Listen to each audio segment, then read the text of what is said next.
नमस्कार। चलिए एक सवाल से शुरू करते हैं। एक स्वस्थ परिवार और एक मजबूत देश, इनके बीच क्या कनेक्शन हो सकता है? असल में इसका सीधा कनेक्शन है और इसकी बुनियाद है जनन स्वास्थ्य। ये एक ऐसा विषय है जो पूरे देश के लिए एक चुनौती है और साथ ही हर इंसान के लिए एक बहुत ही निजी फैसला भी। तो आइए आज इसी को थोड़ा और गहराई से समझते हैं। सबसे पहले इस चुनौती का साइज देखते हैं। देखिए, पिछली एक सदी में दुनिया की आबादी में एक जबरदस्त उछाल आया है। जरा सोचिए, 1900 में पूरी दुनिया की आबादी सिर्फ 2 अरब थी, जो 2011 तक आते आते 7 अरब से भी ज्यादा हो गई। ये आंकड़े साफ दिखाते हैं कि हमारे प्लैनेट और इसके रिसोर्सेज पर दबाव कितना बढ़ रहा है।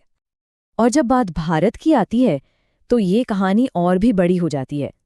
आज़ादी के वक्त हमारी आबादी करीब 35 करोड़ थी और 2011 में ये बढ़कर 1.2 अरब तक पहुंच गई। मतलब आज दुनिया का हर छठा इंसान भारतीय है। ये आंकड़ा ही हमें बताता है कि इस विषय पर बात करना हमारे लिए कितना जरूरी है।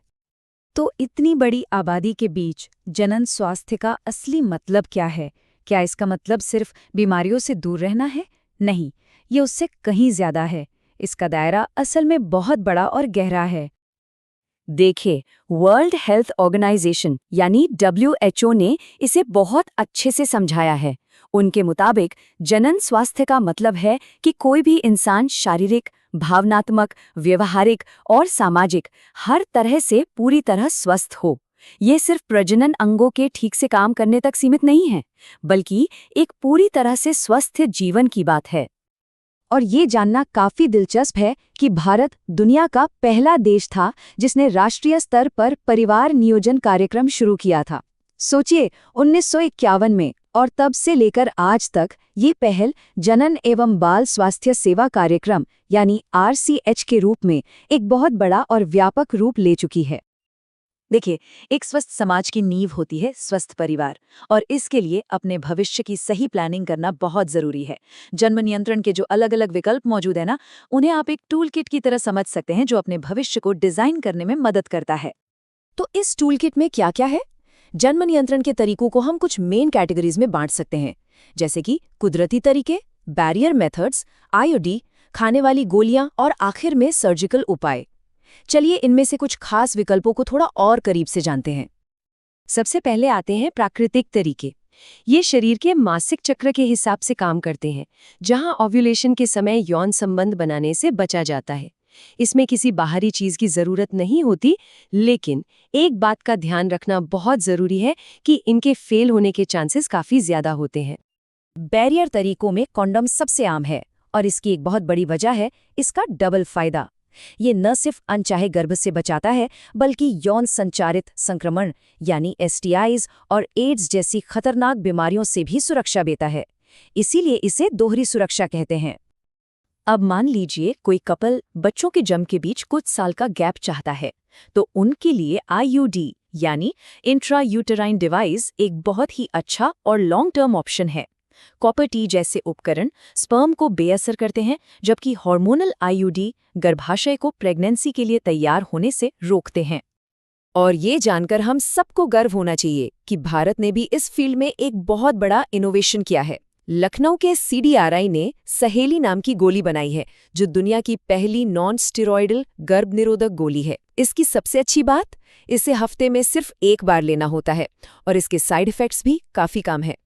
और जब किसी का परिवार पूरा हो जाता है तो जन्म नियंत्रण के स्थायी विकल्प भी मौजूद हैं। पुरुषों के लिए इसे नसबंदी या वसेक्टॉमी कहते हैं और महिलाओं के लिए ट्यूबेक्टॉमी। ये छोटी सर्जिकल प्रक्रियाएं हैं, लेकिन हाँ, ये एक बहुत बड़ा फैसला होता है क्योंकि ये परमानेंट है और इसे रिवर्स नहीं किया जा सकता। अच्छा, अब तक हमने प्लानिंग की बात की, पर कभी-कभी हालात थोड़े मुश्किल और जटिल भी हो जाते हैं। ऐसी सिचुएशंस के लिए हमारे देश में बहुत साफ मेडिकल और कानूनी प्रक्रियाएं मौजूद हैं ताकि लोगों को सुरक्षित रास्ते मिल सके। चिकित्सीय सगर्भता समापन यानी MTP का सीधा मतलब है गर्भावस्था को उसकी पूरी अवधि से पहले खत्म करना। भारत सरकार ने 1971 में इसे कानूनी मान्यता दी थी और इसका मुख्य मकसद था असुरक्षित गर्भपात से होने वाली मौतों और सेहत से जुड़े खतरों को रोकना। MTP के लिए कानून बहुत साफ है। प्रेगनेंसी के 12 हफ्तों तक एक डॉक्टर की सलाह पर और 12 से 24 हफ्तों के बीच कुछ खास मामलों में 2 डॉक्टरों की सलाह पर ही इसे किया जा सकता है। ये कानून पक्का करता है कि ये पूरी प्रक्रिया सुरक्षित और कानूनी देखरेख में हो। जनन स्वास्थ्य की बात यौन संचारित संक्रमणों यानी STIs के जिक्र के बिना अधूरी है। गोनोरिया, सिफिलिस, हेपेटाइटिस बी और HIV एड्स जैसे कई संक्रमण हैं जिनके बारे में सही जानकारी होना और बचाव के तरीके जानना सबके लिए बेहद जरूरी है। और यहाँ एक बहुत ज़रूरी बात समझने वाली है। कुछ STIs जैसे गोनोरिया और सिफिलिस अगर समय पर पता चल जाएं तो पूरी तरह ठीक हो सकते हैं, लेकिन हेपेटाइटिस बी, जेनिटल हर्पीज और HIV जैसे संक्रमणों का कोई पक्का इलाज नहीं है। इसीलिए इनसे बचाव और समय पर जांच ही सबसे अच्छा तरीका है। कई बार असुरक्षित यौन संबंध के बावजूद कपल्स को संतान नहीं हो पाती। इस स्थिति को बंध्यत्व या इनफर्टिलिटी कहते हैं। ये समझना बहुत जरूरी है कि इसकी वजह पुरुष, महिला या दोनों में से किसी में भी हो सकती है। ये किसी की कमी नहीं बल्कि एक मेडिकल कंडीशन है। लेकिन अच्छी बात यह है कि आज साइंस के पास इसका भी समाधान है। सहायक जनन प्रौद्योगिकियां यानी ART ऐसे कई कपल्स के लिए उम्मीद की एक किरण बनकर आई हैं। इनमें IVF, जिसे हम आम भाषा में टेस्ट ट्यूब बेबी कहते हैं, शामिल है। इसके अलावा ZIFT और ICSI जैसी कई एडवांस तकनीकें भी मौजूद हैं। तो इस सारी बातचीत का निचोड़ क्या है? इसका निचोड़ एक शब्द में छिपा है: जागरूकता। सही जानकारी ही जनन स्वास्थ्य से जुड़ी हर चुनौती का सबसे बड़ा समाधान है। चाहे वो परिवार नियोजन का सही तरीका चुनना हो, यौन संक्रमणों से खुद को बचाना हो या संतानहीनता के लिए मदद की जरूरत हो, हर कदम पर सही और वैज्ञानिक जानकारी ही हमें बेहतर फैसले लेने की ताकत देती है। और जब हर इंसान अपने स्वास्थ्य के लिए सही फैसला लेगा, तभी तो एक स्वस्थ समाज बनेगा। तो आखिर में ये सवाल हम सबके लिए है, एक ऐसा समाज बनाने में जहां हर कोई अपने जनन स्वास्थ्य को लेकर जागरूक हो और स्वस्थ रहे, हमारी अपनी क्या भूमिका हो सकती है? इस पर सोचना और एक्शन लेना ही आगे का रास्ता है।